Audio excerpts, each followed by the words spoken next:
Check 1 2 1 2 1 2 1 2. What's up, everybody out there? Get up in this room, hit that like button, make it happen. We going there tonight. Yes. If you're not prepared, get prepared. I'm telling y'all this, and I don't even got no water. I should have got some water. I ain't got no water. I don't drink juice. I drink BCAAs, branched chain amino acids. I ain't promoting no brand because I don't get paid, but that's what I drink. I don't got no water. I don't got nothing. But we go in here tonight. Yes. Yes. Get up in here. And if you didn't know you hear this beat, Doggie Diamonds did this. just in case you ain't know, album coming soon. It's coming soon. Don't worry.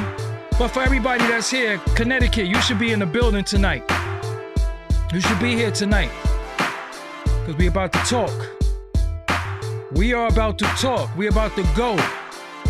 You know what I'm saying? So without any further ado, hold on.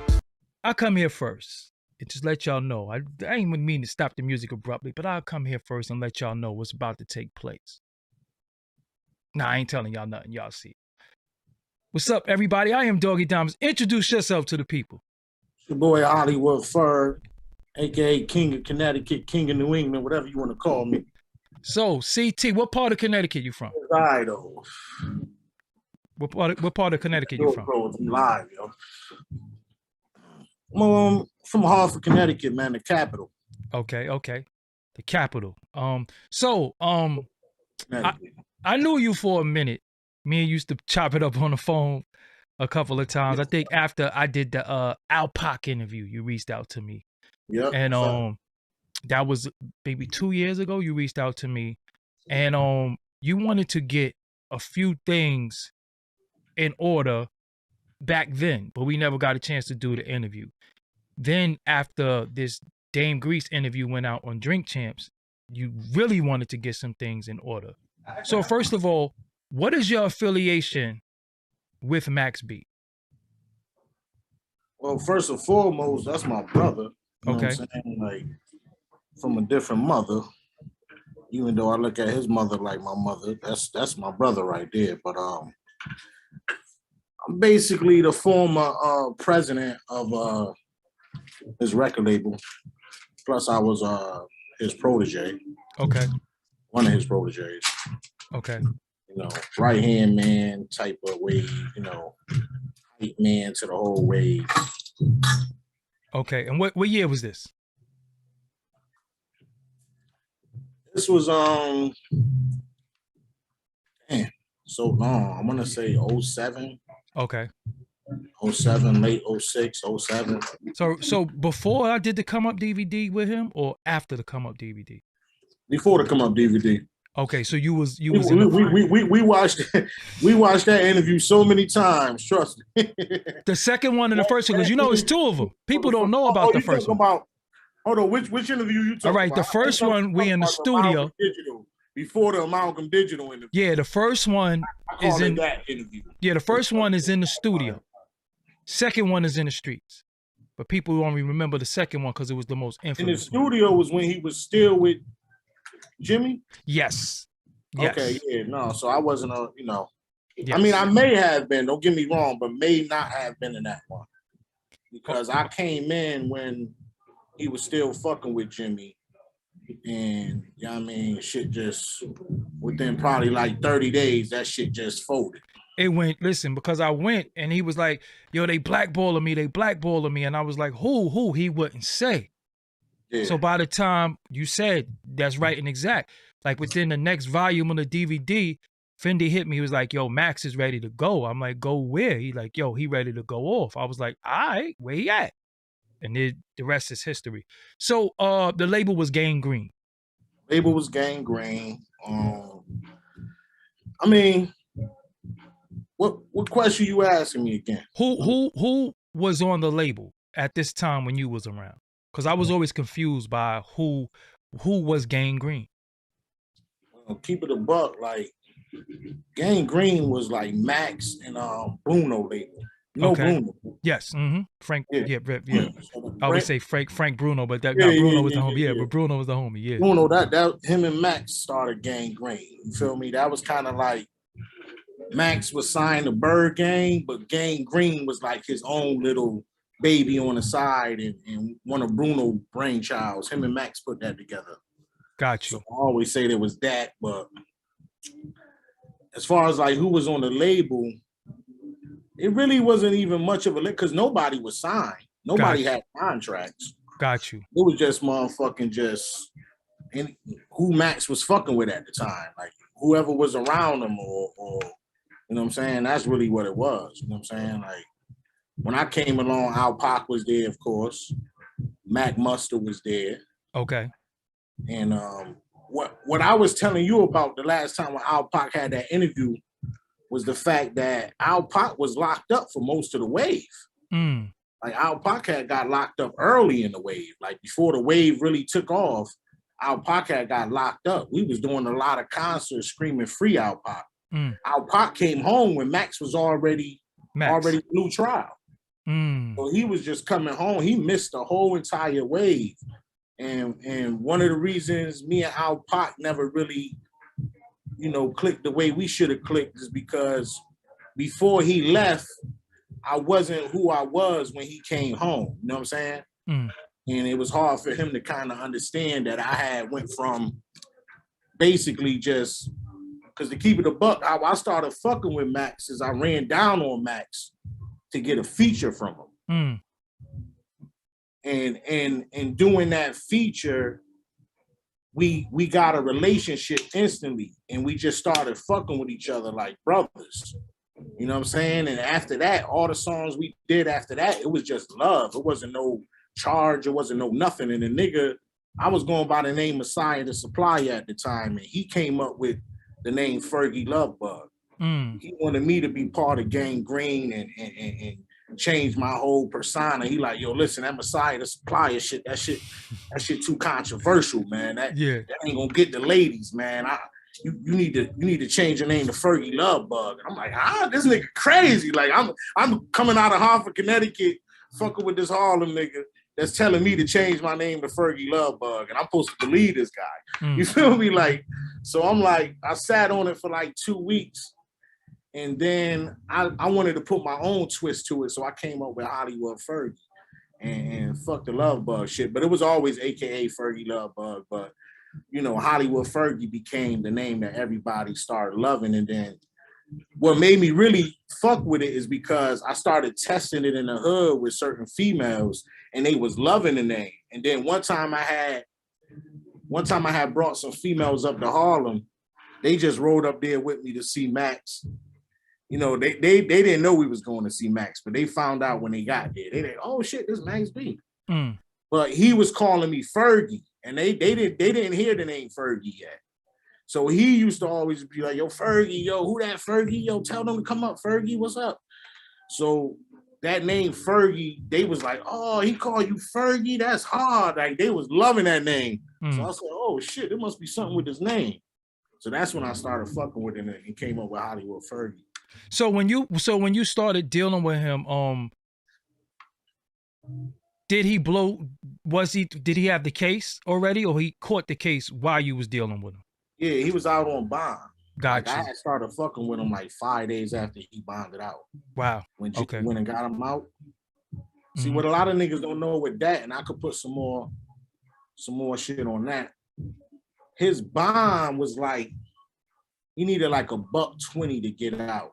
120,000 cash, and they put up some property. So what happened with that, and what started the whole beef with Jimmy, is that Jimmy had put up $90K. You feel me? He put up $90K, and he owed the bail bondsman like $30K after that. But Max had fucked around and signed over a lot of fire shit to him to get that bread. So at the end of the day, it wasn't like Jimmy did him no real favor. I mean, he signed over G's up, holds down. He signed up like 17 joints over to Jimmy to get that bread. So what pissed him off is the fact that Jimmy was supposed to put up $120 to pay the bail bondsman. He only put up $90K, and he owed his bail bondsman like $30K. So now that 30K got to come out of Mac's pocket. You ain't even fully paid this man. And now he out here, he ain't got no bread. And it's like, damn, you playing like I just put this bread up for you, fall back. And the nigga like, damn, what about that other 30K? I still got to pay that to the bell bars, man. You feel me? So you, my songs, so to a certain extent, do you feel like, so he bribed them? That's how you took it? He bribed them? And that ain't how I took it. That's how this nigga. Okay. Yeah. So I just was riding with the nigga because at the end of the day, like, you know, Max was the wave. So if he felt some type of way about that, it wasn't gonna be no convincing him or nothing else. That's your business. I don't know what went down with you and Jimmy or nothing. I'm just hearing it. You know what I mean? So he signed over records, or he gave his publishing up, period? Because I remember Jim saying, I own them. I own the soul. I own everything. I was confused. It was them certain hit songs, them hit records that was on them Bird Gang classics that a lot of niggas was fucking with. You know what I'm saying? Like MOB, that members of Bird Gang Project. A lot of shit. Just a lot of shit. Like, I don't even want to name them, but it's like a good 17, 18 hot joints that he signed over, like, just to motherfucking be able to get out. So it was money. So it's money that he probably. It's already public info too. Yeah, Max yeah. already talked about this shit. I want to say he talked about it on Wendy Williams shit. So this is money that he probably I'm not saying no breaking news right now when niggas gonna be like, oh, yeah, but who listens to Wendy Williams though? This is street. You know. This is the streets. You know what I'm saying? So it is breaking news because niggas don't listen to no Wendy Williams. So what I'm asking you is that, was this record, in your opinion, or Max felt like this is money that was already owed to him because he didn't never get paid for the records in the first place? Nah, he made an agreement to sell these amount of records for that $120. Got you. The nigga put up 90. So if I'm selling you something for 120,000, where my 120? You only put up 90,000. There's still $30,000 out there. Give me my 30K, my nigga. You know what I'm saying? Like, I don't want to hear nothing else. Let me get my 30K. You got what you want.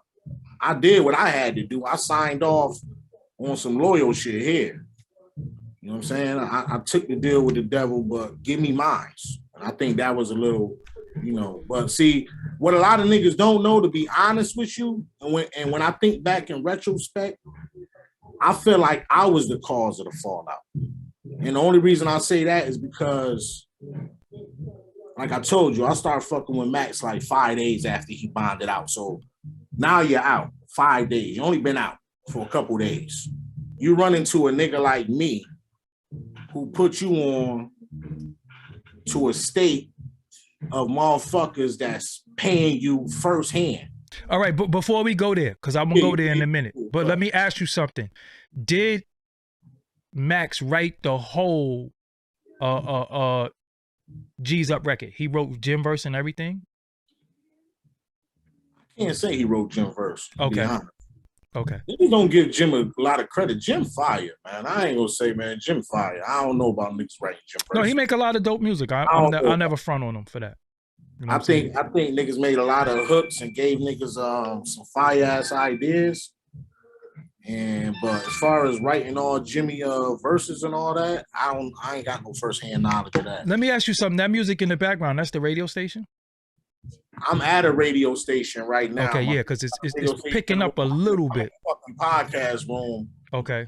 They can't turn that radio station down a little bit. Yeah, because they turn it down. Yeah, because that shit picking up all types of shit. I don't want it to overshadow what you're saying. I can hear you though. The people can hear you, but I just want to make sure that, you know. Yeah, not for now. We know we didn't plan this right. It's kind of last minute. Yeah, it was like we just put it together today. You know what I'm saying? So it is what it is. What I do want to promise the viewers is you about to get 100% real truth of the wave.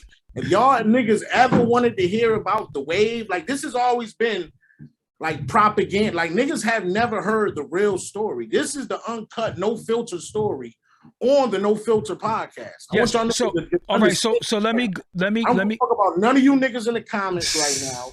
I don't give a fuck about nobody opinion. It's all love in the comments. It's all love. Yeah, so it's all love, but I'm just saying, like, if somebody come up here on some fuck shit and leave some fucked up comments, I don't give a fuck about you niggas. I was there. I created this shit. Let's get this shit right. So let me go into that. So a prior conversation that I had with you was Max felt like he was stuck out, popped. Jim wasn't taking care of him, and you enabled him to come to CT and get that love. Now, what I do want to tell people about Connecticut is that Connecticut was the home of the DVDs and the mixtape. If you popped in CT, you was good because it was a lot of money out there. You know I'm what not I'm saying? saying this, fellas. No, it's the truth.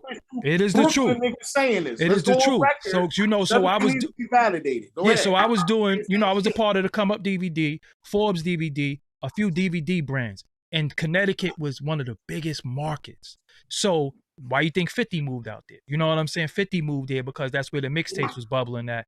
And when Max went to CT, because then out there now you got Jenny Boom Boom, you got Craig G. So you're saying you brought Max out there and you felt like that was a part of the breakup. Expand on that a little bit. Well, the reason I say that is because at the time, if you wanted to get a song or if you wanted to get a show, you had to go through Jimmy for that. You know what I'm saying? Point blank, period. Max that is. Yeah. Okay. You know what I'm saying? That's his situation. So whatever he felt like he invested and turned Max into being, he felt like part of that was owed back to him. But now you got a nigga like Max who at the time was moving on an artist. He thinking about he fresh home from the thing. Before that, Jimmy had made him somewhat of a star. Well, I ain't gonna say but Max was born a star. But what I'm saying is that he gave him a platform, exposure. Max goes to prison. He comes home, fresh being home. All he know is he gotta wait for Capo to make whatever moves he gonna make for him, because that's who he signed to.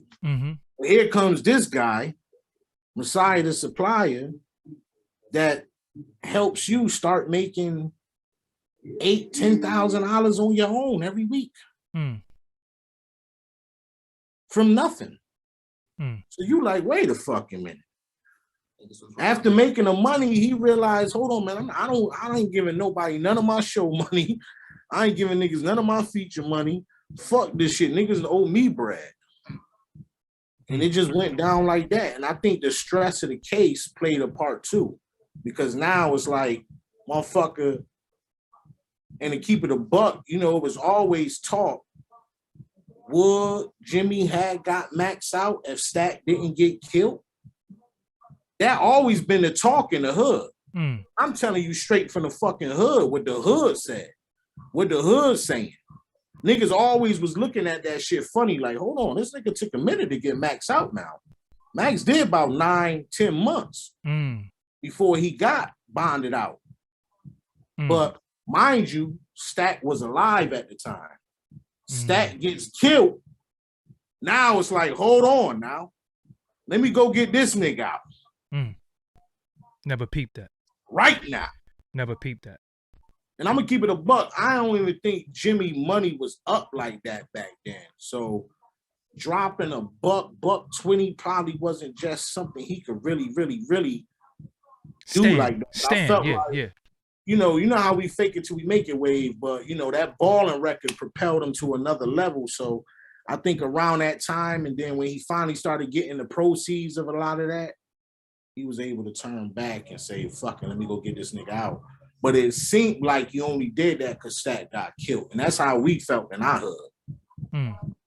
I don't know anywhere else. I just know in my hood, we really look at this shit for what it is. Like from a street angle, and niggas was like, damn, this nigga ain't go get Max until Stack got killed.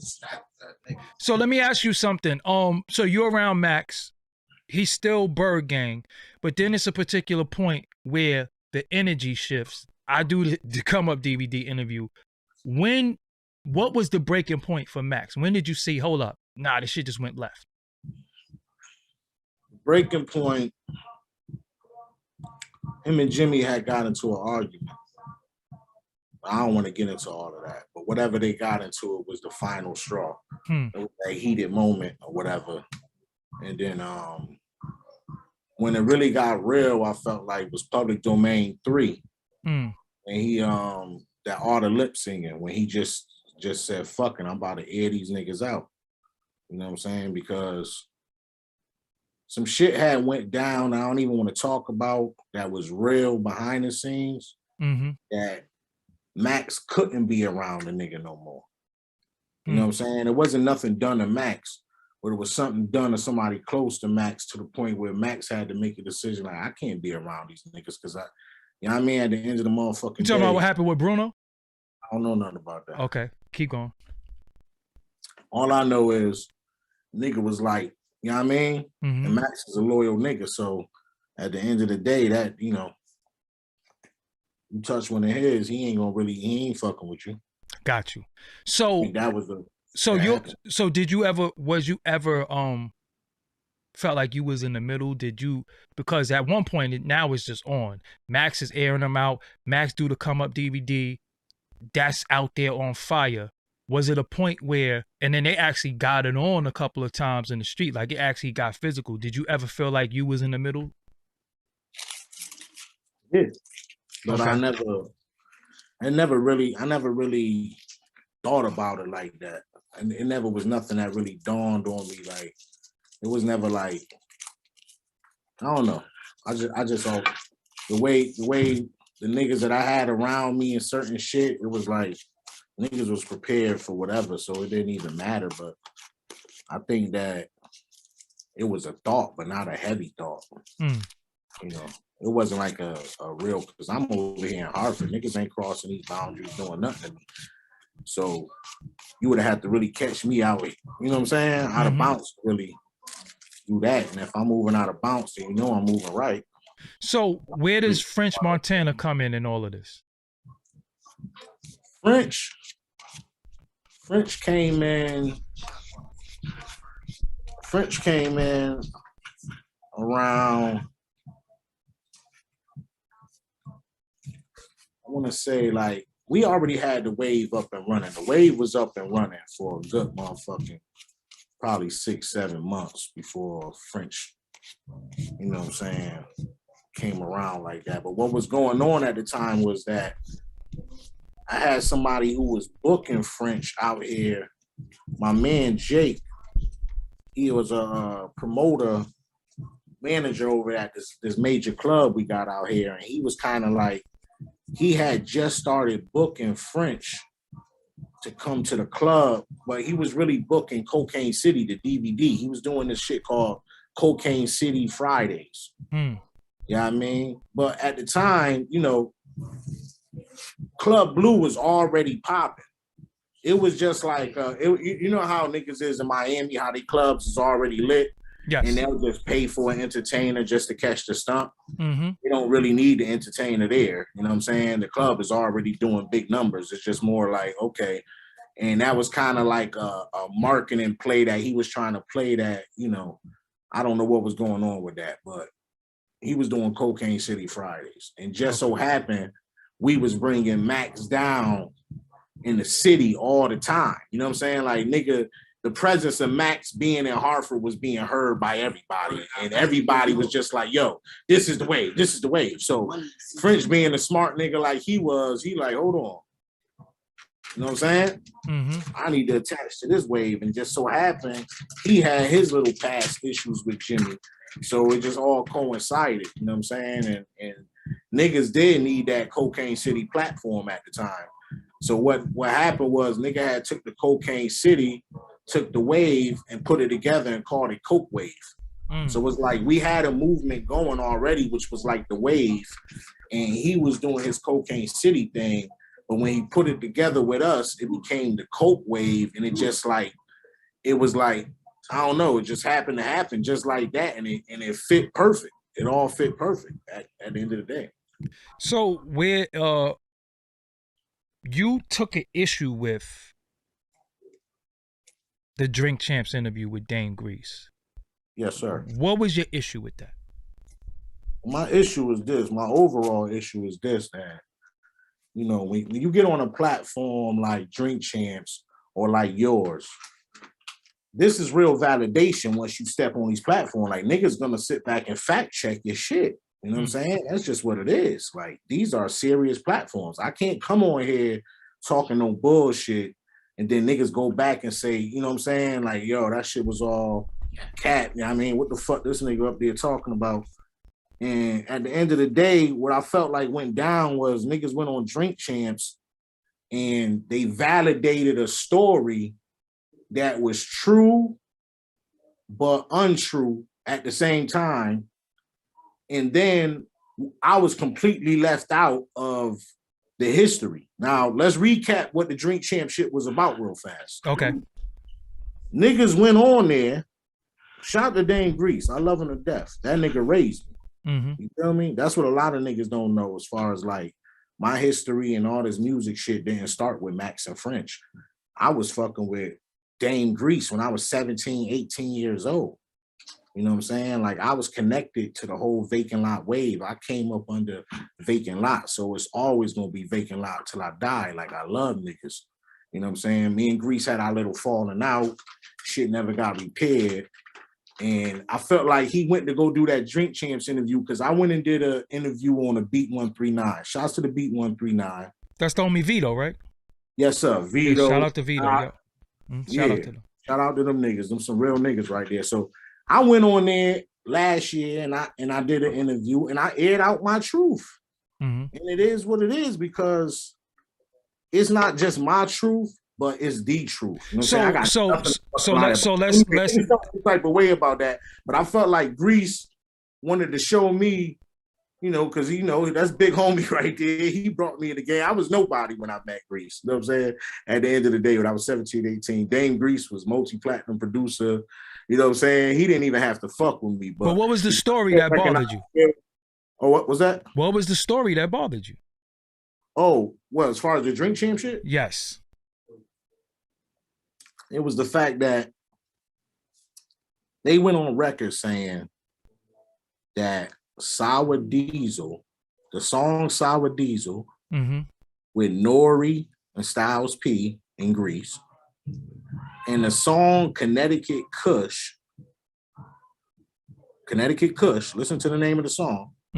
Those two songs brought the East Coast back. Nori didn't stop and say, no, it didn't. You know what I'm saying? So we got to understand, this is validated history now. Dame Grease, multi-platinum producer Dame Grease, has gotten on the Drink Champs and said the song Sour Diesel and the song Connecticut Kush is what brought the East Coast back and popped the whole wave off. That's what he said. The Max B wave. Yes. Okay. All right. But he also said it brought the East Coast back. He went on there and said that Sour Diesel, the song with Nori, Styles P, and Dame Grease, and the song Connecticut Kush, which he never named who was on it, but he said him and Max was on it.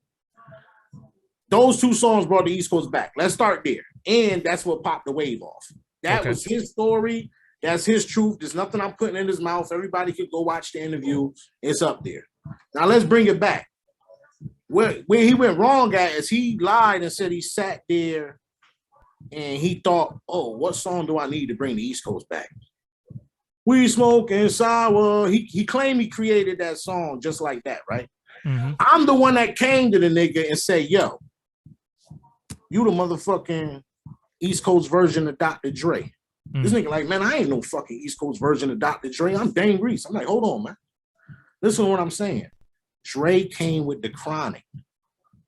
Sour Diesel is the motherfucking weed of choice. This is the choice of all East Coast niggas right now, and especially here in New York. You being from Harlem, won't you come with the Sour Diesel and I come with the Connecticut Kush and we ride the weed lane? Because at the time, the Wiz Khalifa shit popping off, Wiz is coming out. I'm looking at this shit. Currency, Wiz Khalifa, the Jet shit. Yeah. Thank you. I'm just about to say this. Currency, Wiz Khalifa, fucking Mac Miller, all these niggas is coming out. You know what I'm saying? With this weed way. So I'm like, yo, you Smoke Dizza. Shout out to the homie. Yeah. Everybody coming out on the smoke wave. So I'm like, yo, you come with the Sour Diesel. I'm coming with the motherfucking Connecticut Kush. You feel me? So this was my brainchild. You know what I'm saying? Niggas don't mention me on the Drink Champs. Now, the fucked up shit about it is like, you know, like Nori and all these niggas are sitting back validating this as truth, and this is going down in history as truth. So if this is the history and this is the truth, then motherfucking Hollywood Ferg brought the East Coast back. If that's what the fuck happened. You know what I mean?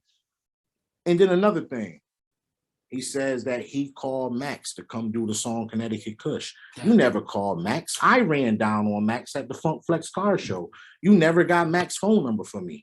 You never could get in touch with Max. Max was only home like 5 days. When I found out, I said, yo, run this nigga down. I want to do a song with this nigga. I got some bread for him. Yo, what you want to do a song with Max for? He didn't even get it. He's so out the loop. He don't even know that. I'm like, yo, this nigga is fire. What you mean what I want a song with Max for? You feel me? So now, just so happened that week, these niggas come down to the Funk Flex car show in Hartford. I run down on Max. I pull out $5,000 cash. I make the nigga put my fucking, I mean, he puts his number in my phone. 2 days later, we're dropping the shit in Elmsford, New York at Grease Studio. This is the first real interaction that Grease is having with Max. Not to say that he didn't already know Max. Not to say that he didn't know Mike Murder. Mike Murder, that's my brother. I love you, Mike Murder. And he wants to stay out of this. So I'm not even. Who the hell is Mike Murder? Mike Murder is Max's brother. I figured that. Okay. But this is part of the story that he's telling, that Mike Murder brought Max to him. Like, hold on. You just said, then, like I tell you, he was telling the story, and then he stopped and said, hold on, my bad. First, we did the Sour Diesel. Then we dropped Connecticut Kush, then it blew, because he started trying to tell a different story. And then he had to go back and correct himself because he remembered, hold on, I can't say it happened like that, because in all reality, the real story is this. And he knows what the real story is, but because of our little differences right now, and me going out, airing niggas out on the Beat 139, the nigga ain't want to say my name on Drink Champs for whatever the case may be. So when you was on the beat, was you when you say you aired niggas out, did you say anything that I mean, it may have been, you know, it may have been took in the wrong way or whatever, because I said that, you know, Grease had fell off and was living in the studio, and I came along and I helped him out. It was the truth to me. Damn. I mean, at the end of the motherfucking day, I don't like saying it, but it is what it is. We all hit hard times, my nigga. Like, that ain't nothing to be ashamed of. You up now. I'm down. I ain't up. Yeah. I'm still up here doing the interview, holding my head high. I don't give a fuck. Yeah. So, he said that's what started the wave, but you felt like, so the first record that you did with Max was what? Because I know y'all did Quarantine together. Connecticut Kush. So he's saying that's what started the wave, but yeah, repeat it, man. That's what he said, not me. That's what I'm saying. This is what he said what started the wave. He said this what popped the wave off. Not what started it. What blew the wave off. Popped the wave off, but you paid for the feature. Paid for the feature. You know what I mean? I offered him $5,000 and I shorted him, gave him 3,100. But it is what it is. Keeping it real, yeah. So it is what it is, because it's like, dog, you either gonna take this or you not. Fuck it. You know what I mean? I had to try him and he bit. But that's how I am. And he like, yo, he loved me for that. Like, you know what I'm saying? To this day, like, that's my nigga. But at the end of the day, this was my whole brainchild. I put this whole play together. And then a lot of niggas benefited off of it. And even like when niggas had scored that little Amalgam Digital deal, that's when shit started getting different. Because niggas had, I want to say Grease found, either they came across Grease, I can't remember. But I feel like it was Grease Play that got that Amalgam Digital deal. And once he was able to make Max a couple dollars, that's when he felt more comfortable or like feeling like, you know, I did this shit, feeling. You know what I'm saying? Even though initially you were standoffish, you never seen this as being the wave. I'm the one that foreseen all of this. I knew this shit was gonna pop off. I knew the whole shit together, you know what I mean, was gonna make a wave. And French came right over there to Vacant Lot. and we all cooked up in Vacant Lot. You got to remember, Vacant Lot is the same studio that Pop DMX off, Get that at me, Pop the dog. Lock off, that Pop Mace off, that Pop motherfucking Cam, everybody. You know what I'm saying? Like everybody came through motherfucking Vacant Lot to get a wave. You know what I'm saying? So once again, I just brought the ingredients to the table and threw it in the pot. You know what I'm saying? Like, here we go. You know what I mean? I need to get you over here with Grease. And what Max seen was, he was like, damn, you getting all your beats from Dame Grease. You got Who Kid hosting your mixtape. You got Miami Chaos doing your graphics. And he did the same thing for Public Domain 3. He went and got Grease to do all his beats. He went and got Who Kid to host it. He went and, I don't even know if he got Miami Chaos to do the graphics. I'm not sure on that. Miami Chaos, fire. Yeah, Miami Chaos is fire. Fire. When he was doing your graphics, you had a serious mixtape. That's what I'm saying. I was like really putting these shit together like I was supposed to be, and you know. So your truth is Max and Grease probably would have never been together at this particular time if Grease wasn't your producer and you paid Max B for the feature. Facts. Okay. Facts. Max wasn't thinking about no Grease. Grease wasn't thinking about no Max. French wasn't thinking about no Grease. Grease wasn't thinking about no French. Nobody was thinking about none of this shit. I put this shit together. Okay. I'm the one that believed in Dame Grease still. And I still believe in him. You know what I'm saying? Gotcha. You're always going to be my favorite producer. That's my nigga. I want to go on record. On the Drink Champs, I didn't make a big stink out of it because they mentioned my name a few times. Shout out to Grease and shout out to Nori. But Grease did say something erroneous about me. I'm not going to make a big stink about it. But it was some shit that was just complete bullshit. You know what I'm saying? But it's not the end of the world. It's not nothing for me to address and all that. But it was something. I know what you're talking about. It was something on that I was like, nigga, that's not what happened because. What did you talk about? Well, look, if you watch the Max B interview, I asked Grease a question. And he answered. But on Drink Champs, he said, nah, I said I ain't got nothing to do with that. And Max was like, nah, don't talk to him. He ain't got, watch the interview. None of that shit happened. So I just laughed. I didn't really, it ain't no big deal. But I'm like, when the fuck did that happen? You know what I'm saying? If people watch the interview for themselves, you could see I asked Grease a question. And he answered the question. He didn't say, no, I don't got nothing to do with it. Or don't ask me nothing. I know.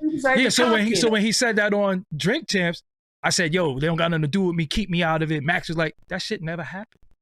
So I was like, okay, so niggas is making shit up. Fuck it. Niggas said my name. I'm okay with that. But if you watch the interview for yourself that's on this channel, none of that shit never happened. I know. So I was just like. You watched that interview a million times when you did it. And to be honest, not to change subject. And I wasn't trying to be mixy because my thing was, I didn't understand how you Harlem, and you did records for Cam and Jim and all of them. Where do you stand in this? Because you in the interview, and this nigga's going off on niggas that you fuck with. You know what I'm saying? So he was like, yo, I ain't worried about that shit. That's what he said. Mm-hmm. He never said, yo, I don't got nothing to do with that. Leave me out of it. And that shit never happened. You know what I'm saying? And like I said, it's cool. You know what I'm saying? I didn't really make no big stink out of it, but I just thought the shit was funny. Because if you go watch the fucking interview, you can see for yourself what really happened. You know what I'm saying? And it wasn't no love loss. You know what I'm saying? But again, me being an interviewer, because what people don't understand, I set the precedent for how these interviews is done. That shit right there set the precedent of how all interviews are conducted now. That's a fact. Because niggas wasn't doing long form interviews. Niggas was asking, so where you see yourself in 5 years? Who's your inspiration? When I did that shit, that changed the way interviews was done. This is a fact, especially on the street DVD. You know, you understand what I'm saying? But at the end of it all, to just say that you said some shit that you didn't say that the whole world could see, yo, that shit never happened. So I was just like, whatever. You know what I'm saying? Because I wasn't trying to involve him. But if I'm standing next to you, and you going off on niggas, I'm involved whether I'm involved whether I want to be. Hell yeah. Whether I don't want to be, because you dissing niggas. You understand what I'm saying? But anyway, so nah, but to keep it a buck though, and why Grease probably don't give a fuck about all that, because you know, Grease do got real official street niggas that'll ride for him. Facts. I listen.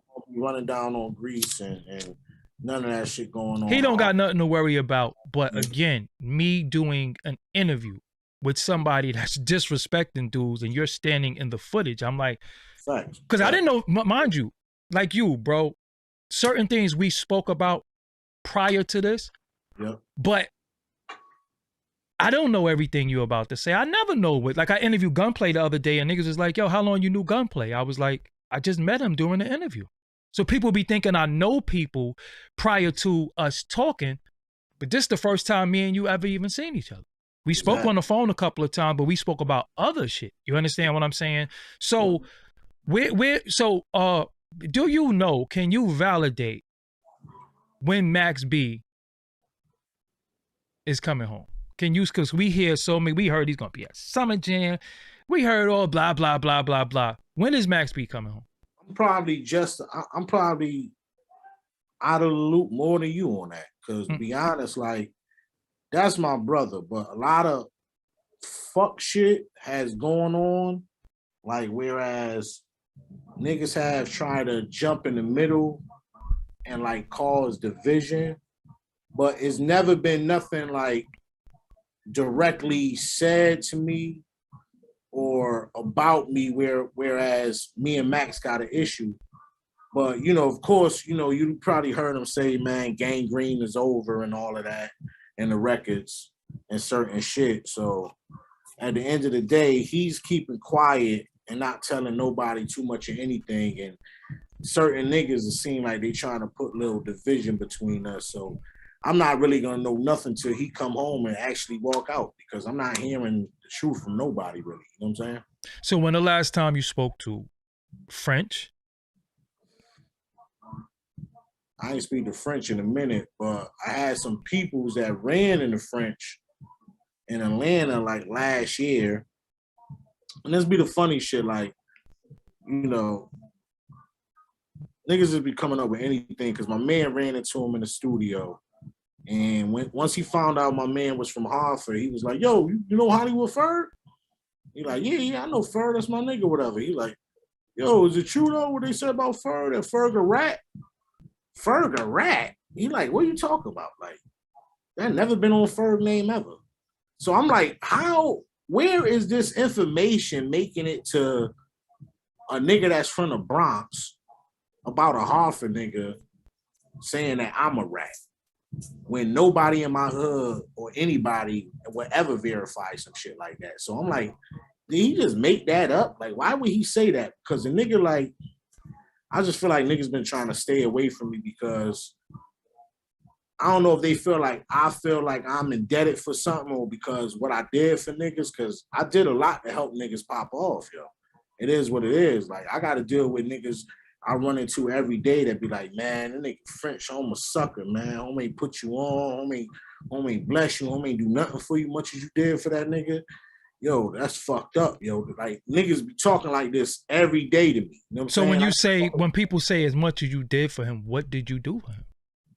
For the people that don't know. As far as like, you know, if it wasn't for him attaching himself to what we had going on in the blueprint that I had set up to pop the wave off out in Connecticut and the New England area, he wouldn't have been able to like take it to the next level, I would say. You know what I'm saying? Like, and I don't want to get into, like, we'll be here all night if I really told you what I did for niggas. Like, that's a hard thing to say. When you say, yo, what'd you really do? It's not no one thing. You know what I'm saying? No, because like, you know, people want to, because you got to understand, people see the happy ending, but they never see the sad beginning. So when you're out of the happy ending, they don't even care about the sad beginning. So you're part of the sad beginning when according to you, you're part of the sad beginning when a lot of people wasn't popping. But now when they popping, you, the dude that say, yo, I did this, I did that, and they could just say, yo, no, you didn't. Well, so sometimes you have to validate X, Y, Z. I was with French, and I could barely, you know what I'm saying, at times get $700 for him. You know what I'm saying?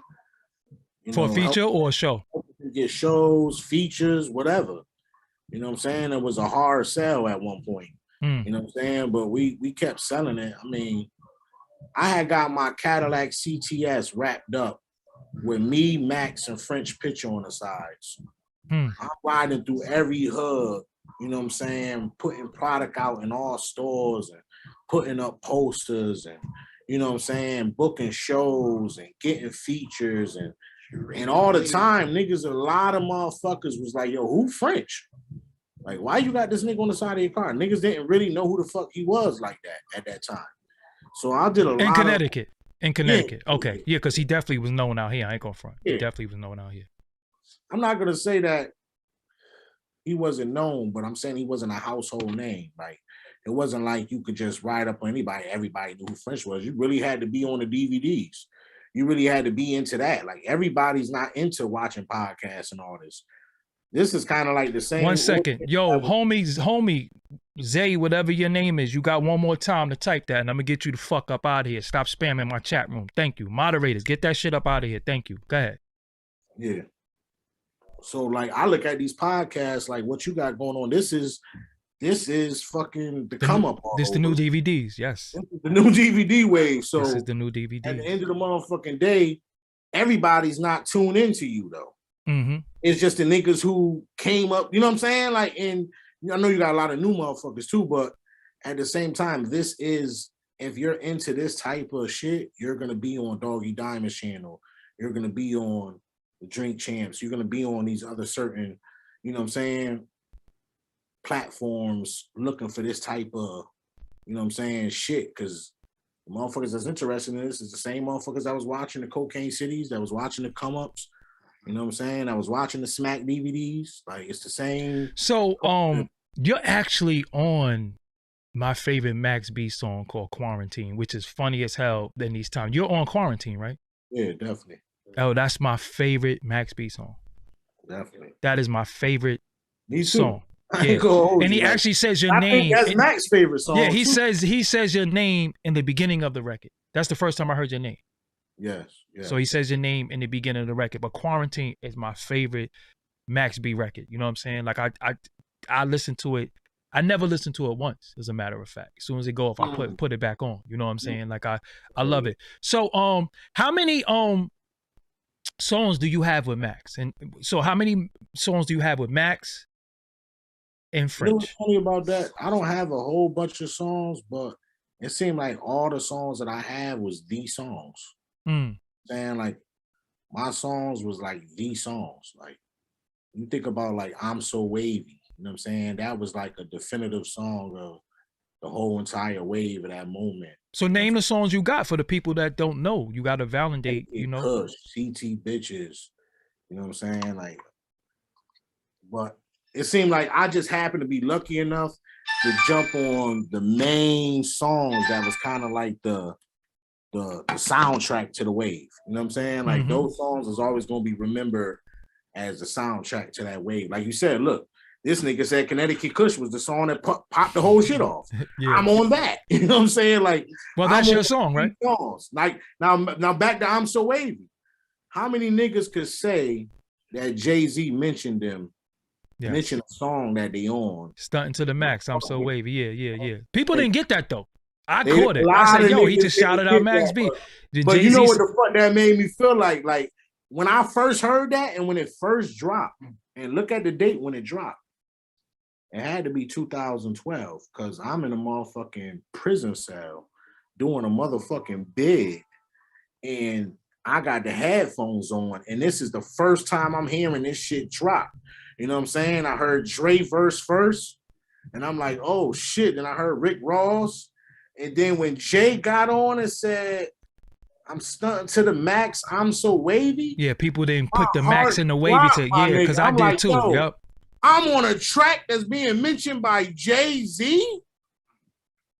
I'm on a fucking track. I got no deal, no nothing. I'm a nobody nigga from Hartford, Connecticut. And this nigga Jay-Z, the biggest thing in the fucking game, has been watching me. Now, mind you, I was a nigga that was throwing up the diamond in all the videos. You go back and look, I'm throwing up the diamond. Fuck you throwing the diamond up for? Because I was trying to get Jay attention. I was trying to get the man attention, man. I'll keep it all the way a buck with you. My label was Bilderberg Records. That was all off of the Rockefeller wave. You know what I'm saying? The Bilderberg group. You know what I'm saying? I'm throwing up the diamond. I'm letting Jay like, yo, come, yo, bring me in, nigga. I know what to do with this shit. You give me the budget. This shit is gonna be out of here. I knew what the fuck I was doing, but when that nigga said I'm stunting to the max, I'm so wavy, I said, oh my God, how the hell am I being mentioned by Jay right now? So, all right, are you on social media? No social media. Fuck you I ain't not even on... around right now. I got 15 months left for probation. I'm about to see, yo, what the fuck? You say you're not even around, nigga. You on fucking YouTube. What are you talking about? I had 120 months of probation. I got 15 months left. I done just fucking walked on Okay, bro. Could I ask you something? Right now, I'm about to motherfucking finish this little time off. Question. I'm going to be back fucking with this shit. But right now, I ain't got nothing. You can't find me. Question. I'm going to do it and what my audience know. How the fuck are you on probation and you sitting there getting high? I'm confused. What the fuck is going on? Yeah, for what one, are you doing? Connecticut is legal. Oh, okay. It's recreational. Okay. And for two, I've been smoking since I've been on probation because I had a medical card. Okay, yeah, because I'm confused. I'm like, how the fuck is he saying he's on probation and he got high the whole interview? And I didn't want to bring that to no attention, but what the fuck is going on? It is what it is. PTSD. Yeah, I got you. But that shit just really fucked my head up. I'm like, probation, weed. Yeah. It's legal. They just legalized it. Like what? It's been like a month now. Okay. So you don't take piss tests and nothing like that. Actually, I still take piss tests.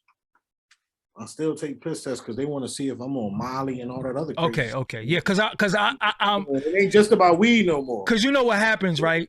I did a whole fucking interview with fucking J.R. Wright. I ain't want to talk about that shit, but anyway. Niggas be like, yo, could you take the interview down? Why? Because I was smoking. You knew we was doing a fucking interview. What the fuck you start smoking for? Listen. So I just wanted to, just make sure. Hold up. Somebody call me a dry snitch? Good. Let me get you the fuck up out of here. Oh, yeah. Get that nigga up out of here. The fuck up out of here. Go dry snitch with your mother, bitch. Damn. I don't play with these niggas on the internet. Don't do them like that. I don't play with these niggas on the internet because niggas be talking real spicy. You know what I'm saying? And y'all not even, But I don't even get involved in the internet niggas like that. Like you ain't on the internet though. Yeah, but I'm just saying I'm glad because I'm like, even if I was, I wouldn't even be saying nothing to these niggas because most of these niggas, like real niggas, would never post nothing. They would never leave a comment and none of that shit. So you ain't gotta worry about it. I've never in my whole time left a hate comment. If I don't fuck with you, I don't even watch you. That's it. I'm not even watching you to say I hate you. I never hit a thumbs down. I never did no bullshit like that. You know what I'm saying? I just don't, I just don't do that. So you're not on social media. So besides this interview, because you're going to, so should it go to Sal? Where should the feedback go? Because you're going to get feedback or you're going to hear it in the, you're going to see it in the comment. You're going to read the comments at least? Just tell them to holler at you, man. Nah, don't holler at me. Fuck that. No, don't holler at me. Fuck that. I'm in the comments. Niggas want my cash app? You can cash at me some bread. See, what had happened was my cash app is there first. So my shit, $ Doggie Diamonds. You see my shit on the screen. That shit don't even leave the screen. That shit pinned to the top. But my thing is, so you going to read the comments at least? Nah, I ain't reading no comments. God damn. I ain't reading no comments. But I'll say this, though. Listen. I want to say this, and a big reason I was upset about that whole drink champ shit is because Connecticut really got the bad end of the stick for years. Like, so we want to talk about CT. A lot of motherfuckers in Connecticut have never gotten on, and for niggas to validate on a platform as big as Drink Champs that this is what brought the East Coast back, and it was a Connecticut nigga who did it, and y'all just left him out of the whole situation. Niggas feel some type of way about that. So, all right. In a perfect world, Grease is on Drink Champs. He's telling the story. What should he have said? Well, at the end of the day, if this is really what y'all talking about, nobody told y'all to talk about this. So I guess this must be the topic. Mm-hmm. You know what I'm saying? So if this is the topic and all this, what started the wave? And that's why I said this was going to be the realest shit ever, because when niggas, it's always been questions as to, yo, how this shit all started. And we haven't even really gotten into nothing during this interview. So I don't want niggas to be looking back and say, yo, that interview was kind of whack, yo. Nah, it wasn't. It would take us hours to get into what we really got to get into. But at the end of the day, we missed something. What did we miss though? No, we're gonna stay where we at right now. Okay. Because where we at is this. These niggas went on Drink Champs and validated that Sour Diesel and Connecticut Kush was the two records that brought the East Coast back. You said that earlier, okay. This is true. Okay. Then at the end of the day, you looking at the nigga who brought the East Coast back, who happened to be from Connecticut. Now, bad enough, y'all niggas ain't giving out no deals to no Connecticut niggas, ain't putting no Connecticut niggas on, but then you turn around and validate some shit on the platform as big as Drink Champs, that these moves got made that brought the East Coast back when the East Coast was getting their ass kicked by the South.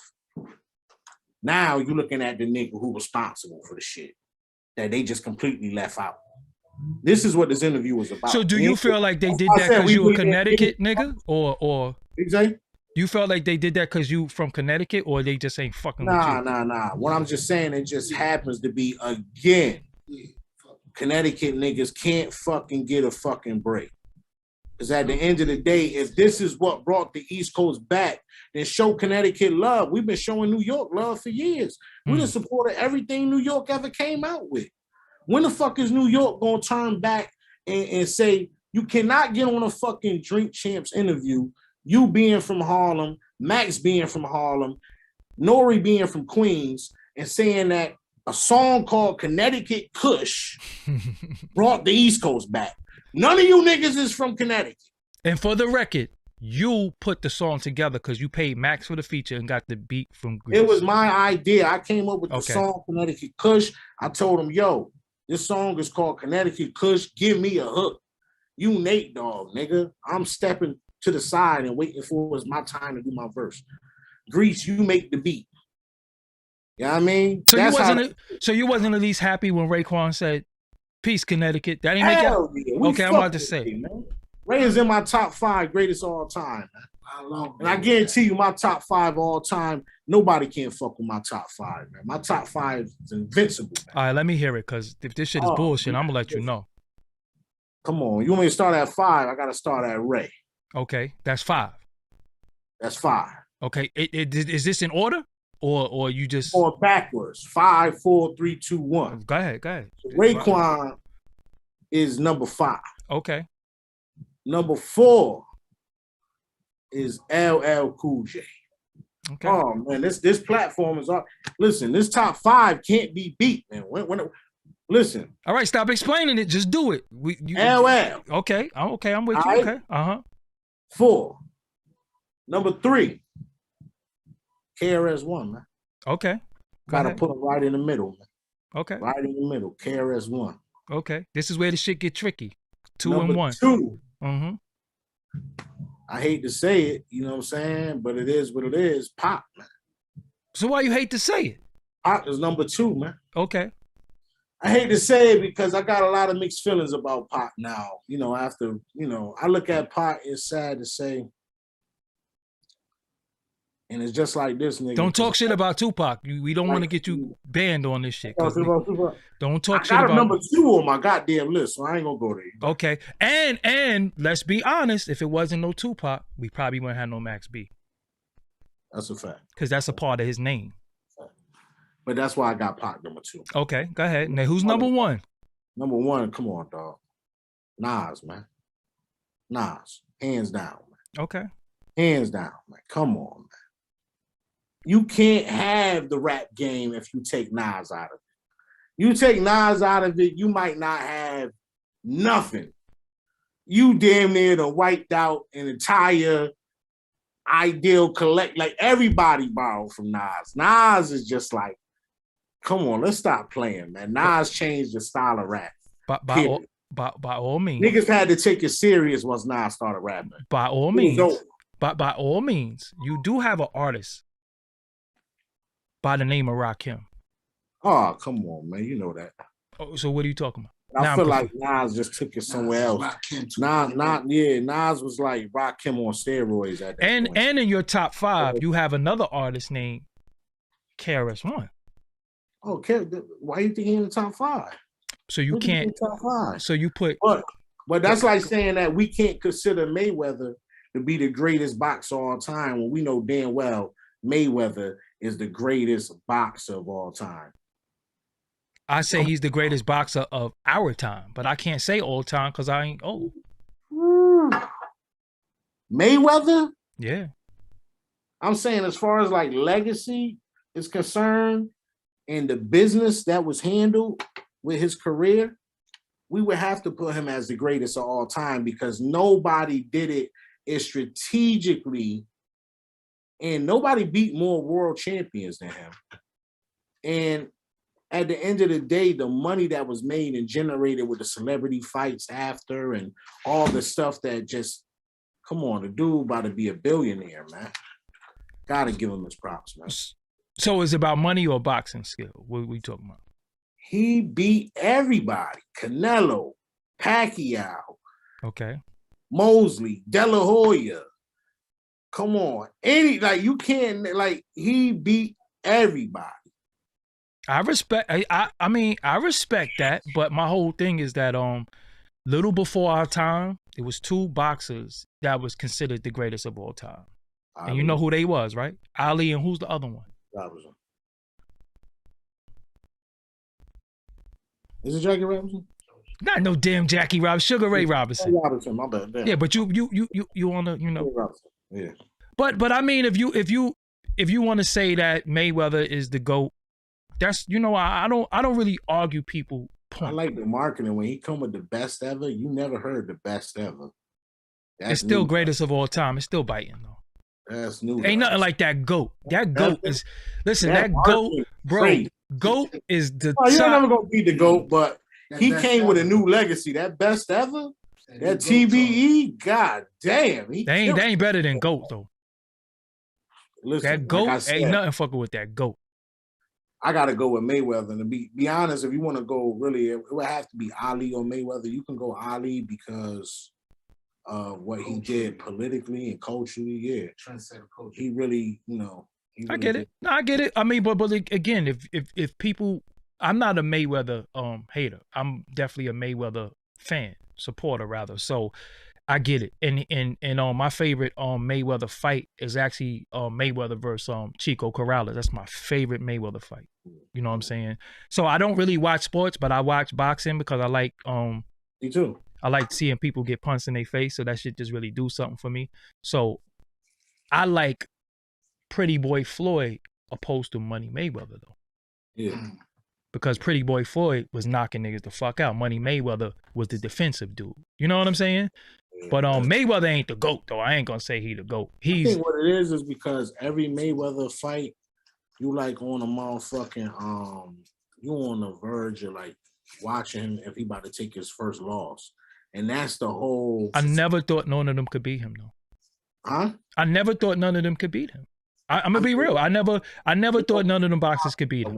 Even like when Shane Mosley caught him with that motherfucking that right hand that time, it almost seemed like, oh shit. And then he whooped Shane Mosley ass for the rest of the fight. For the rest of the fight. Yeah, but okay.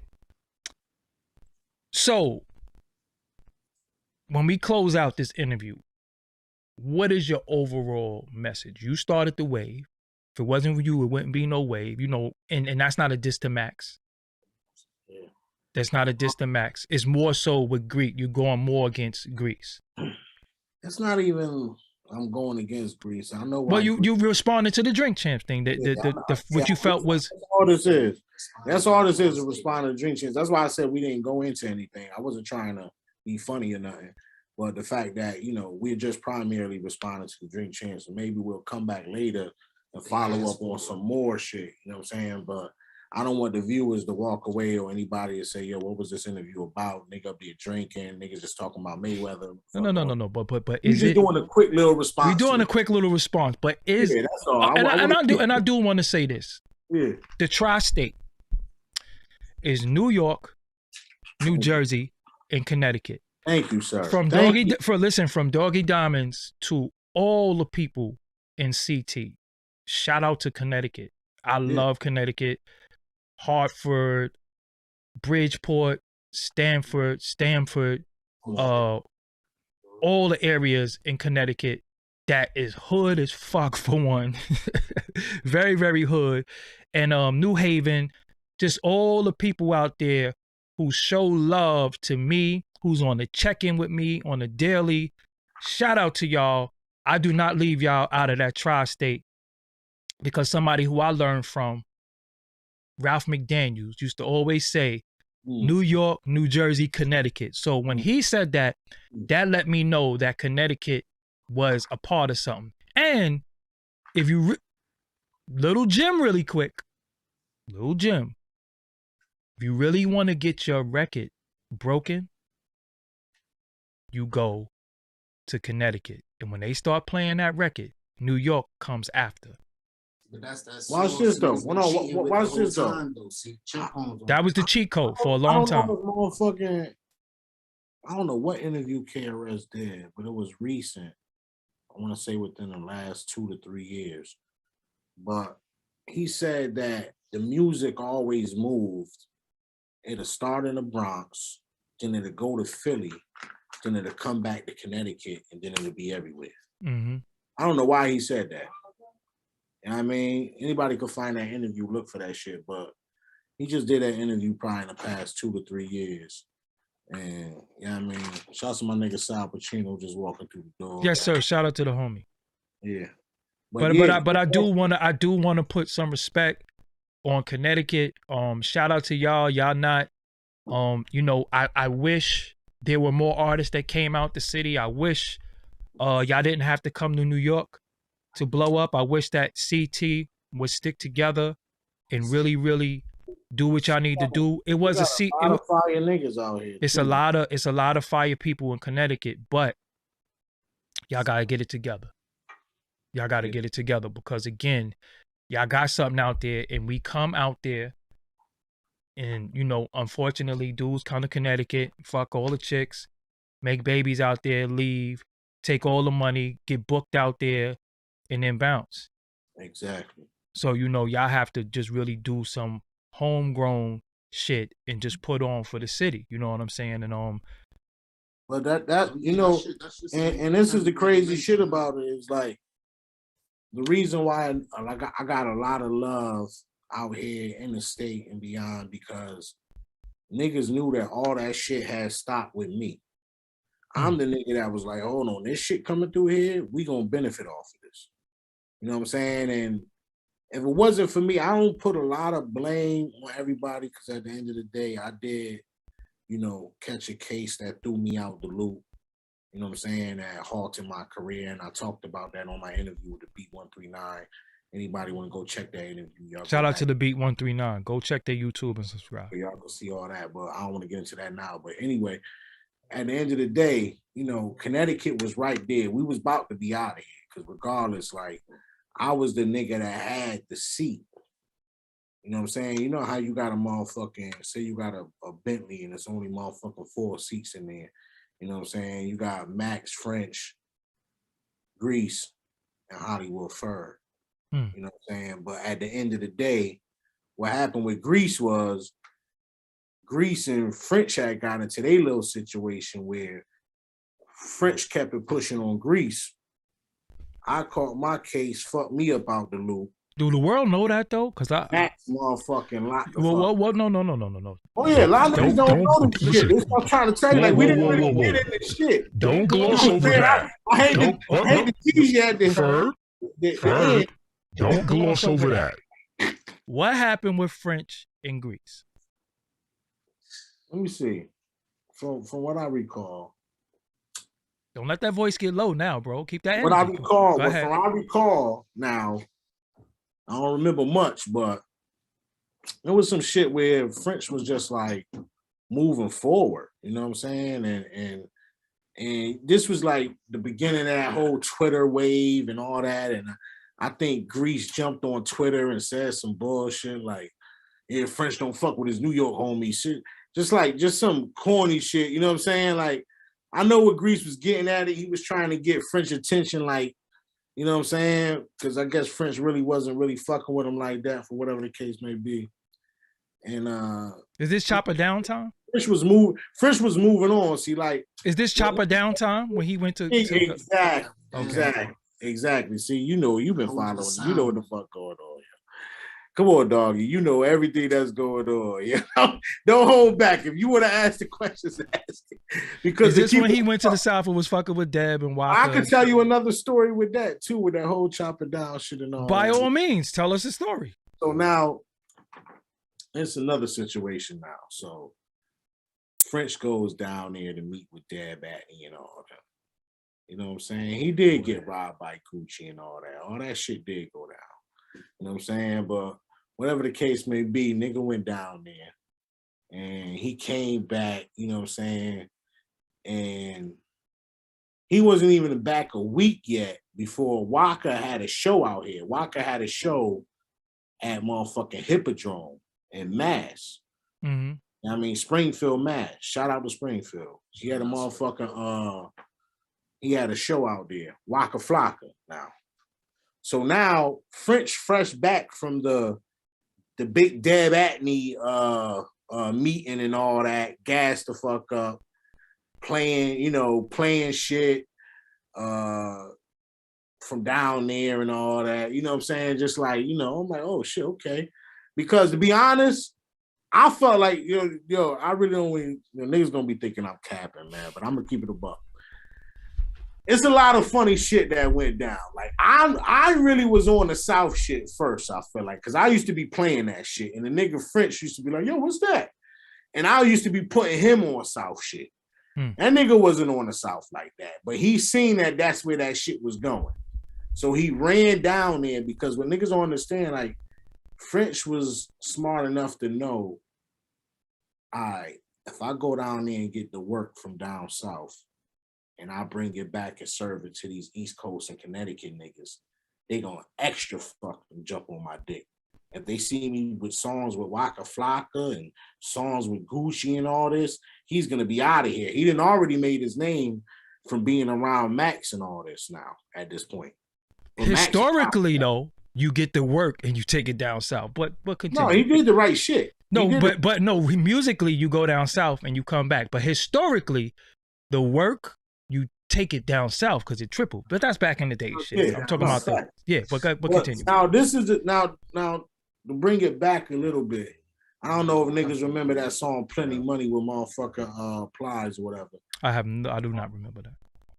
But French, I pull up playing that motherfucker song. I don't even know if that's the original name of the song, but we ended up calling it "Plenty Money" when we did the freestyle. So I don't even remember, but I remember I used to be playing a lot of Plies, so I pulled up on French one day.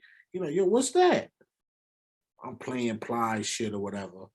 So then a couple of days later, I pop up in Grease studio. I'm just giving you a back history real fast to why I felt like French started fucking with the down South shit. So now I pull up on you playing Plies. You never heard this before when I'm playing. And you sweating when yo, what's that, yo? I'm telling you what it is, da-da-da-da-da. 2 days later, I pop up at Grease Studio unexpectedly. Now, nobody knew I was coming down there. I just shot down there because I used to do that. You know what I'm saying? I don't have to call Grease to tell him I'm coming. I'm just coming down there, the nigga there. You know what I'm saying? I ain't worried about, but I didn't know French was going to be there. Mm-hmm. I walk in, French and Mac Mustard is in there. Shouts to Mac Mustard, Gang Green. They in there right into the same fucking beat. This 2 days later now, I'm like, so now French see me, he got the motherfucking, like a cat motherfucking, oh shit, what is this nigga doing here? And you know what he says to me? What? Yo, Ferg, you got something for this? He had no choice. You know this, what the fuck I just pulled up on you playing this shit, nigga. Fuck you doing? So now I'm on the third verse of that. Y'all can go see the video. Type in French Montana, Plenty Money. Y'all go watch the video. None of this is cap. It's all real. So anyway, a little while after that, that's when he shoots down and start fucking with Walker and these niggas. Go down, meet with Deb Atney. He comes back to me. We stay up all night talking about this shit in the hotel room. I knew every play that went down. I knew all the shit that y'all hearing now with the Deb Atney lawsuit. I was there in the beginning when the whole shit started. So anyway, I'll fast forward. What Deb Atney lawsuit? I didn't know nothing about that. Oh, Deb Atney just won a lawsuit against him because... Against French? You know that? Yeah. Nah, I didn't know that. I won't be, when that shit start falling into a little... You sued him for like 1.5 or 2 million or something like that. She wow. Dope. Because she basically took responsibility for popping him off. Because he went down and this is another thing. Shots of my nigga Frenchie from Brick Squad. Yes, that's the homie. Frenchie could tell you. Frenchie's the one that brought French down or co-signed French. Because that's his family. That meeting. Yeah, that's his family. Because Frenchie knew what was going on because me and Frenchie did a song together. Me and Frenchie got a video together. And Lazy K, shouts to Lazy K, shouts to Murder Baby. Another two people that don't get talked about that was real big in that. Lazy K and Murder Baby. I'm bad about this interview because I'm all over the place. Yes. It's so much shit I want to talk about and so many people I want to shout out that if I shouted y'all niggas out and y'all know who y'all is, a lot of people played a part of the wave, yo. Lazy K was very instrumental. Yeah, I was just a major part of the shit. I ain't gonna sit here and say I'm fully responsible because I know that's what niggas gonna come at me over. I'm not saying that. And I heard you say that earlier. I was about to correct you on that. I'm not fully responsible for it, but if you take me out the picture, there will be nothing. That's what I'm saying. Okay. I'm not saying I'm fully responsible for this. So fast forward now. You just had the meeting with Deb Atney. You just came back to out here to the East Coast to tell me all about it. Now that week, Waka Flocka comes down and does a fucking show at the Hippodrome. I call French. I say, yo, you know the nigga Waka out here tonight? These niggas down here at the hotel room right now. I'm with Waka. I'm with Waka and these niggas. Basketball game. Getting him a haircut. I got him a barber to come to the fucking hotel room to give Waka a haircut. I'm down there with Waka. I put Waka on the phone with French. I said, yo, I'm down here with Waka right now, nigga. You need to get down here. Oh, you with Waka? I give the phone to Waka. He talked to French. Yo, I never seen French get down from Jersey so fast. I swear to God, I don't know how the fuck this nigga got here to this day. This when they always living in Fort Lee? 45 minutes. This when they always living in Fort Lee, right? He flew down here. You heard what I said? This when they always living in Fort Lee? Yeah, exactly. I know the crib. Yeah, I was there. Flew down. And what was the white girl named Jolie? Jolie. Yeah. Jolie was there too. Jolie O'Shea. Yeah. Yeah, so... I don't know what's up with Jolie because you ain't sound too happy about that shit. My bad. You know the fucking story, my nigga. I was at the end of the fucking day. I mean, again, people. Again, you was responsible for the music side, but I feel personally, in my opinion, if I didn't do that come up DVD interview with Max B, that's a fact. That shit changed. That's a fact. The perception of him. That interview was so needed at the time. Yeah. Because the come up DVD was the biggest DVD out. Mm-hmm. Yeah, I mean, and nobody wasn't really fucking with Max. So at the end of the motherfucking day, he was completely blackballed, and everybody was scared to interview him. That was huge. Everybody was. And I was like, fuck that. I ain't scared of nobody or nothing. I'm interviewing him. And I went after that, interview Mel Murder and Jim Jones after that. This is a fact. And I'm the only person that ever asked Jim Jones about Max B and he ain't go crazy. The only person. Everybody else, he used to bark on and go crazy. You know what I'm saying? But niggas got respect for you all day. Yeah. But what I was saying about the Waka shit was the fact that French flew down here and actually was able to perform with Waka. The song that they had did. This is the first time he ever performed with Waka. Mm-hmm. And when he came out on stage, the fact that niggas out here in Springfield, Mass, and Hartford, Connecticut, and all these niggas was at the show, they were showing French love. I'm on stage with niggas. You feel me? We got the whole wave out there. So Waka and they people seeing this shit. So now of course they reporting it back to Deb Atney like, oh shit, we got French really is somebody out there. Niggas was fucking with French. Had he not did that show with Waka, that was like the extra part of the interview that he needed. Where it was like, okay, now we really fucking with you. Because you came down here, paid for some features, talked some business, shot back to the East Coast, and now all of a sudden the kid Hollywood Fergie is calling you to come down here right now. I'm with Walker. This nigga performing tonight. You need to come down here and fuck with this nigga. You was just down here with them niggas. I'm calling. I didn't have to call French. Story time. Go ahead. Now, as you say that, there is a show in the King's Theater. Jadakiss is performing. He's doing Letter to Big. I call Little C's. Yo, Kiss is here. He's performing. Kiss and Styles is here. When he does, spoke to Money L a while ago, but I ain't heard from C's in a minute. I'm going to get you in this place. Walk out on stage. Ooh. It's going to fuck their head up. Now, what I love about it, this is all on tape. It's on tape. C's getting Kiss number. He ain't heard from C's in a minute. I call C's, come there. It's all on tape on Forbes DVD, YouTube. You can see where Little C's walk out on stage. I filmed it. Since that moment, they've been inseparable. So C's, you owe me, nigga, amongst other things. But this is how real that is. And it's all on tape. It's at the King's Theater in not Sunset Park, where the white people at the Russians. Damn, what is that shit called in Brooklyn?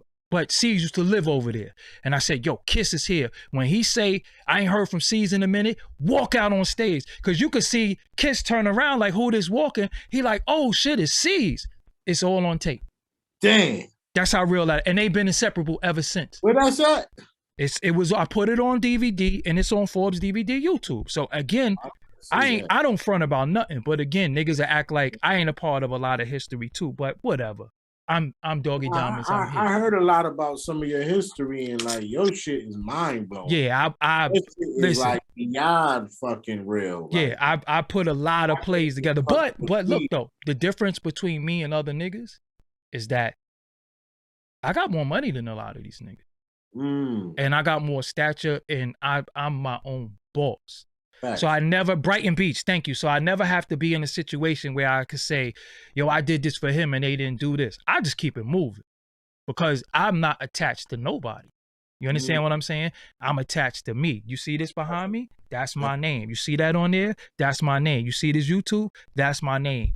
I built all this shit. And again, the fucked up shit about it that I don't like is that it is a lot of people who put in a lot of work towards shit. And again, like I said to you, people only see the happy ending.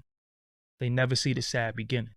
You know what I'm saying? And that's a lot of our story. So that's why I invite people like you to come on. I invite other people to come on because when we see these big conglomerates and we see these big entities happen in hip hop, no, there is a backstory to the history of hip hop that has to be told. And the unsung heroes and the people who really move the pieces, they got to get their truth out. You know what I'm saying? They got to get their truth out without being silenced, or because there's certain platforms you're not getting out. This is not a platform for people to come cry on. But now the truth is the truth. So because look at this, right? Everybody love Max B now. But when I did that interview, nobody was fucking with him in the media. Nobody, not Flex, not Ebro, not none of them. They did not fuck with him. Only one that fucked with Max was myself, Sub-Zero, and Craze. Nobody else fucked, and not even French. And even when I heard French one time, they asked French, what is his beef with Jim Jones? He said, I got beat. Jim Jones don't like me because he don't like Max and I be with Max. I'm like, no, that's not why he don't like you. He don't like you because you put that fucking footage on. You never heard him say that shit? Hell no, that sounds crazy. It's out there. I heard that. It's out there. I was like, no, he don't like you because you put the fucking footage from the Rucker Park on your DVD. It's out there. My things is like, I feel like, okay, say God forbid 10 years from now, 20 years from now, that niggas see some type of interest in making a movie about the wave, or, not to say that it was even that big. Maybe it's just big to us. I don't know. But in the East Coast, the wave meant something.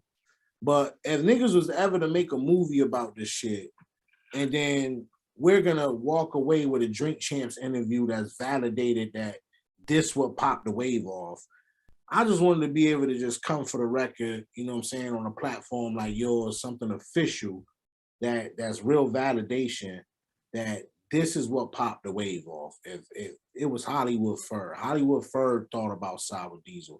Hollywood Ferg thought about Connecticut Kush. Hollywood Ferg put Mats and Grease together, which in turn brought French and all that together. And this what created the whole Coke wave. You know what I'm saying? So at the end of the day, and I didn't just do that. That's still light work compared to the grinding and the late nights and the running through and niggas in my hood running around with guns, risking their life to protect niggas and all the other shit that went down where niggas never even got a pack of hot dogs or a thank you letter, and niggas just moved off with Puffy and everybody else and acting like this wasn't the platform that helped you get to there, that helped you get to there, that helps you get to there. You never supposed to forget about that. And then niggas go on record trying to say, oh, Hartford is my second home. This is the shit that French come out of his mouth. I'm locked up in prison. This nigga getting interviewed by the major radio station out here, Hot 93.7. He's on tour with Drake, Future, Meek Mills. This that first tour that popped off in 2012 when that propelled the careers of Future, that propelled the careers of Meek, that propelled the careers of French. Drake threw a bone to these niggas and threw these niggas on tour.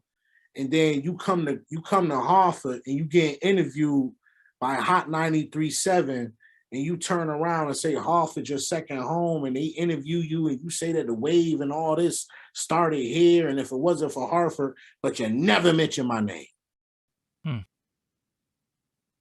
You don't say anything. Free Ferg, shout out to Ferg, any motherfucking thing. You just disassociate yourself and try to take like some type of credit or whatever and move off into the sunset. I'm just saying, give me my just due. I'm here now. Listen, let me tell you something. Let me tell you something from my mouth to your ears. Nobody's gonna give you anything. That's a fact. You know what you gotta do? You gotta fucking take it. Nobody's gonna give you anything. This is about stick-ups, robberies, and crime. And when it comes to credit, everybody want to say how they did what they did and nobody helped them.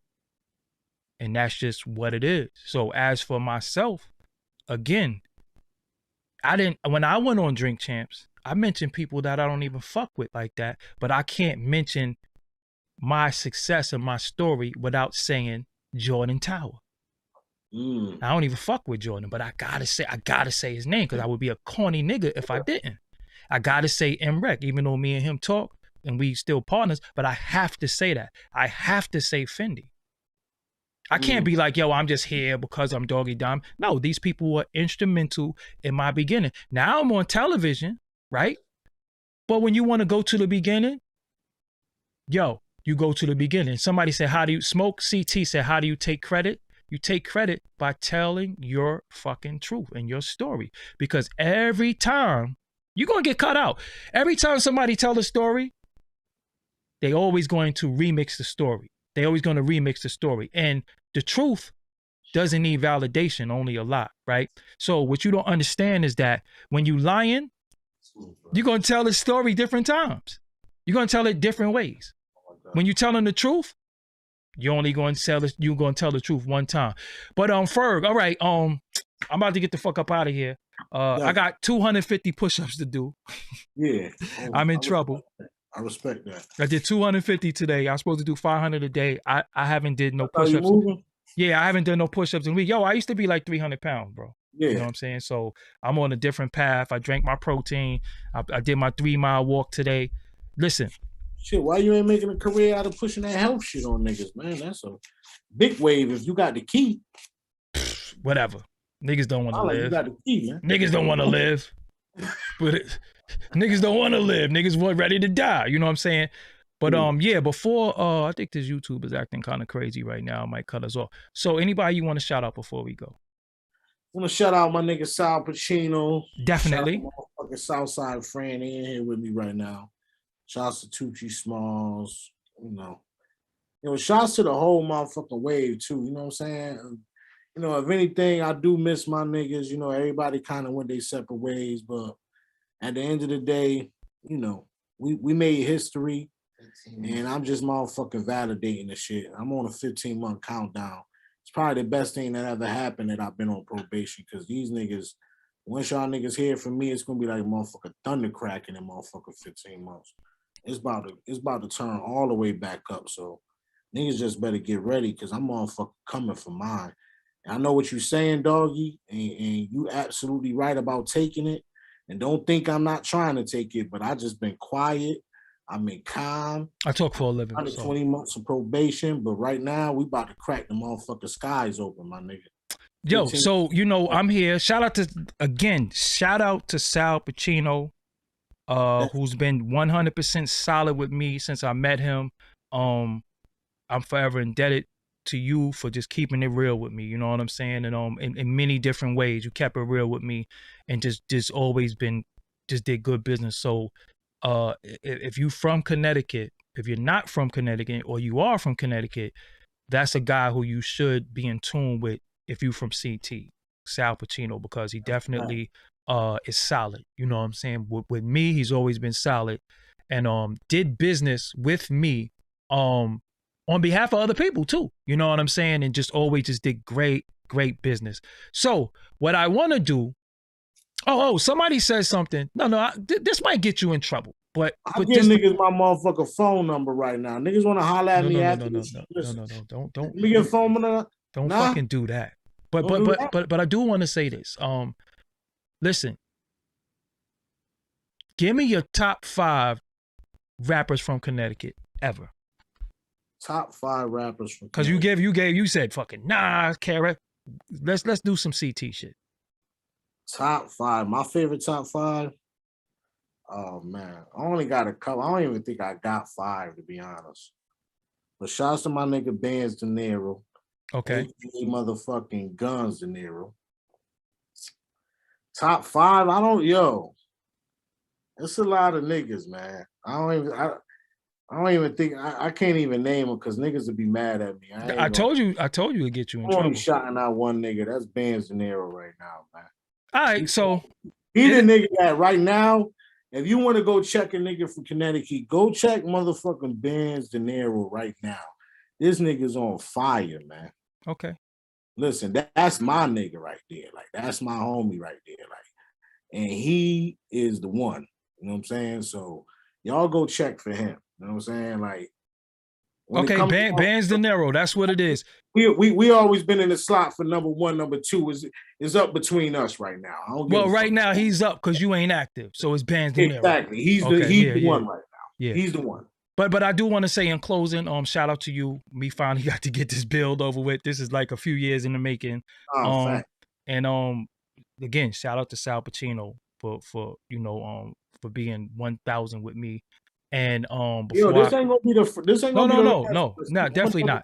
But I do want to say, Connecticut. I want niggas to build up some questions. Y'all could leave them in the comments or whatever. Y'all need some questions answered, because we can go way deep into the wave. But I just was addressing the drink champ.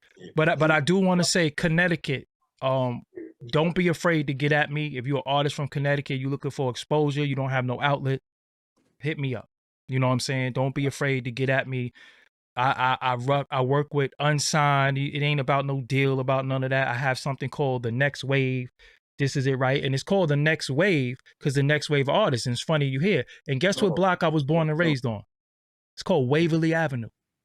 Okay, I went to Waverly School. So but see how the wave. Now look, let me show you this. This how real it is. This is the wave intro.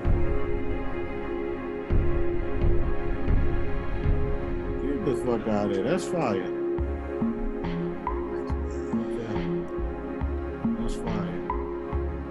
And if you're an artist and you want to get on the next wave, this how you do it. Hey, you want to be a part of the next wave? Then hit me up at info@doggiediamondstv.com. That's right, email info@doggiediamondstv.com. Let's see if you got what it takes. I respect that right there. So this how real it is. Yo, ain't no front up shit. Your platform, the motherfucking artists in Connecticut would be a lovely thing. I'm telling you, CT, get at me. I'm telling you, what we already had. We had Starbucks on here. You know what I'm saying? Shout out to Reps and Scales. You know what I'm saying? Like I said, we already Scales clothing line. This is what I'm saying. We already did Connecticut to a certain extent, but they, I thought the doors was gonna open and it was gonna get crazy. But Now y'all you gotta, got Hollywood Ferg on yeah, here. and again, y'all don't gotta come to NY, y'all don't gotta come to Brooklyn. This is all virtual. You can sit right in your crib and just talk. You know what I'm saying? And the whole world going to see. So Ferg, I'm out of here. I'm about to go. I got 250 push. Now, unless you want to do something for me and shit, I go to sleep. Hey, yo, I gotta do much 250. respect.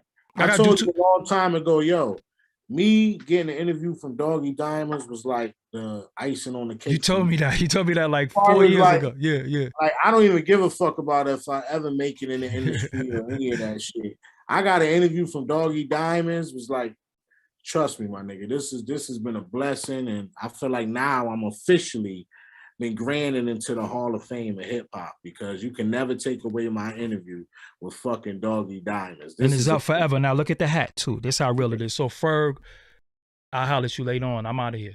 Yo, free Max B. Free Max B. And before we go, listen to the cartoon. This is another shit I made. I'm just a creative. You see all this shit? I made all this shit. I'm just a creative nigga. I make shit. Oh, yeah. Yeah, I make all this shit. And I made this too. You are now watching Doggie Diamonds TV. Make sure you subscribe to this channel. Also, you want to hit the bell so you can get all notifications of when I'm going live or when I upload new content. And don't forget to like, share, and leave a comment on this channel. Peace. That's dope.